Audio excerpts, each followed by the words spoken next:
nuk duket që ka kushdo tjetër shumicë, është e kohët.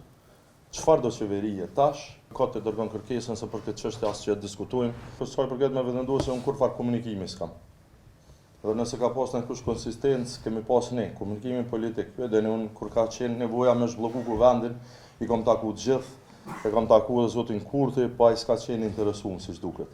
Tashmë zoti Kurti ka pranuar mandatin nga presidentja, i ka edhe 11 ditë për me provu me e bo qeverinë. Unë jam i bindur siç kam qenë gjithmonë që nuk ka numra, dhe kjo pastaj ezaurimi i provës së parë e sjell tentimin për provën e dytë, kushdo që mund të ketë shumicë, po nuk duket që ka kushdo tjetër shumicë, dhe kjo pastaj më lën me besu që afatet kushtetuese janë të tilla që mund të përfundojnë në zgjedhje diku mes 30 nëntorit edhe 14 dhjetorit, ndoshta me 7 dhjetor.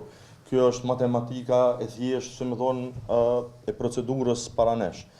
Tani, nëse na befason zoti Kurti që nuk kam ndonjë besimi që mund ta bëj një gjë të tillë, e bën qeverinë për disa muaj, mesim me shkon zgjedhje në prill. Po unë besoj që është e kohët. Çfarë do qeverie tash, e cila do të kishte një jetë shkurtër dhe do të kishte mundësi që të sillte ndonjë dobi. Mendoj që është e domosdoshme, e rëndësishme dhe e dobishme që të shkohet në zgjedhje sa më parë. E prej këtij momenti ku bëhet zgjedhjet, mekanizmi që na çon zgjedhje është dështimi i krijimit të qeverisë.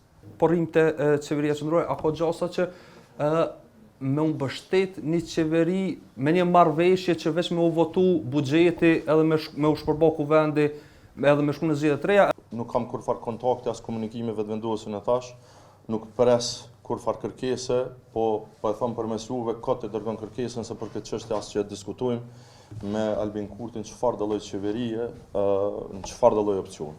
Domthonë kjo është e qartë, ju dini prej datës 10 shkurt, në këtë sallë ka thonë Bedri Hamza si kandidati jonë për kryeministër dhe qëndrimet tona janë konsistente.